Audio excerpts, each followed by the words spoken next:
வணக்கம். இன்றைய பதிவில் நம்ம பார்க்க போகிறது ஒரு evening snacks recipe, Mysore bonda recipe பார்க்க போகிறோம்.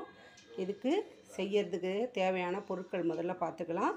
முதல்ல ஒரு கப்பு மைதா மாவு எடுத்துருக்கிறேன். நல்லா ஜலிச்சுட்டு சுத்தம் பண்ண மைதா மாவு எடுத்துக்கோங்க. நீங்கள் விருப்பப்பட்டீங்கன்னா கடலை மாவு இல்லைன்னா கோதுமை மாவில் கூட செஞ்சுக்கலாம். இது டேஸ்ட் இதில் வரும், அதனால் நான் மைதா மாவு எடுத்துருக்கிறேன். அதுக்கப்புறம் ஒரு 2 ஸ்பூன் பச்சரிசி மாவு எடுத்துருக்கிறேன். 2 ஸ்பூன் பச்சரிசி மாவு. அதுக்கப்புறம் பார்த்திங்கன்னா பெருங்காயம், ஒரு ஜீரகம் ஒரு பிஞ்சு, பேக்கிங் சோடா, கருவேப்பிலை பொடி, உப்பு, இதையும் நம்ம ஒன்றா சேர்த்துக்கலாம். ரொம்ப சிம்பிள், ரொம்ப ஈஸியாக ஈவினிங் ஸ்நாக்ஸுக்கு நம்ம இதை செஞ்சுக்கலாம். இதை நம்ம நல்லா கலந்து விட்டுக்கலாம், எல்லா இடமும் பரவுற மாதிரி.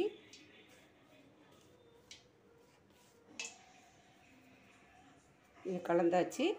இப்போது நான் அரிஞ்சு வச்சுருக்கேன் வெங்காயம், ஒரு பெரிய வெங்காயம், ஒரு பாதி பச்சை மிளகா, ஒரு கொஞ்சம் சின்னதாக இஞ்சி துண்டு பொடியாக கட் பண்ணி வச்சுருக்கேன். இதையும் இதில் சேர்த்துக்கலாம். காரத்துக்கு தகுந்த மாதிரி பச்சை மிளகா சேர்த்துக்கோங்க. வெங்காயம் போடும்போது நல்லா ரொம்ப க்ரன்ச்சியாக இருக்கும்.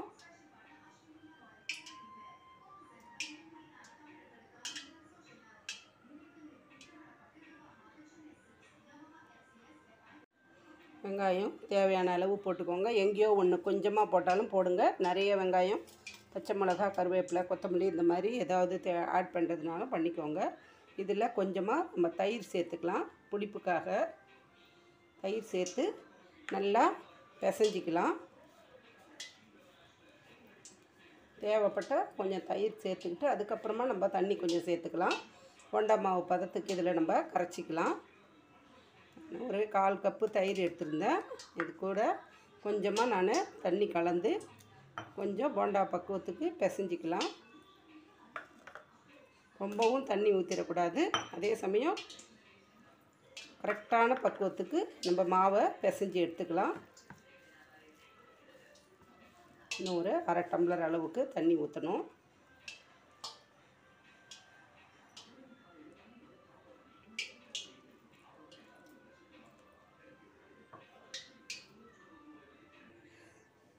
இப்போது இந்த மாவு நல்லா பிசைஞ்சாச்சு.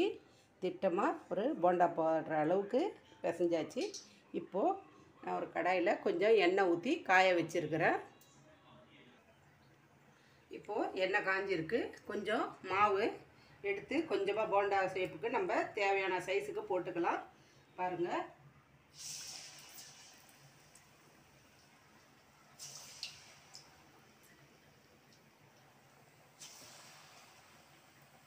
எண்ணெய் இருக்கிறதுக்கு தகுந்த அளவுக்கு போட்டுக்கோங்க. கொஞ்சமாக தான் எண்ணெய் ஊற்றிருக்கிறேன். கொஞ்சம் கொஞ்சமாக பொரிச்சு எடுத்துக்கலாம். நம்ம இப்போது இதை நம்ம லைட்டாக கலந்து விட்டுக்கலாம்.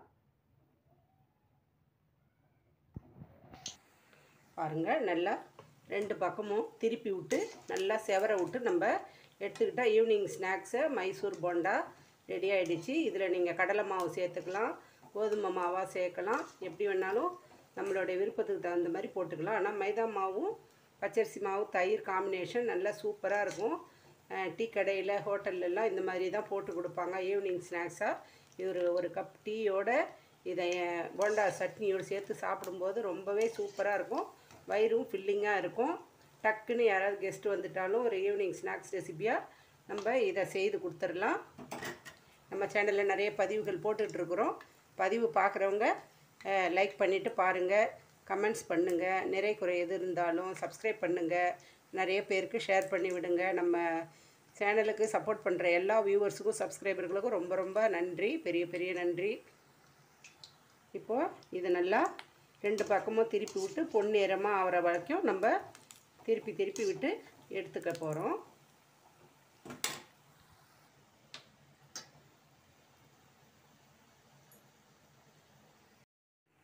இப்போது நல்லா செவந்துடுச்சு. நம்ம இந்த போண்டாவை எடுத்துக்கலாம். நம்மளுடைய மைசூர் போண்டா 5 நிமிஷத்தில் ரெடி ஆகிடும். எல்லாம் ரெடியாக எடுத்து போட்டு கலந்துட்டோன்னா 5 நிமிஷத்தில் போண்டா ரெடி ஆகிடும். இப்போ ஒரு பிளேட்டுக்கு சர்வ் பண்ணிக்கலாம். இதுக்கு ஒரு தேங்காய் சட்னியோடு வச்சு சாப்பிடும்போது ரொம்பவே சூப்பராக இருக்கும்.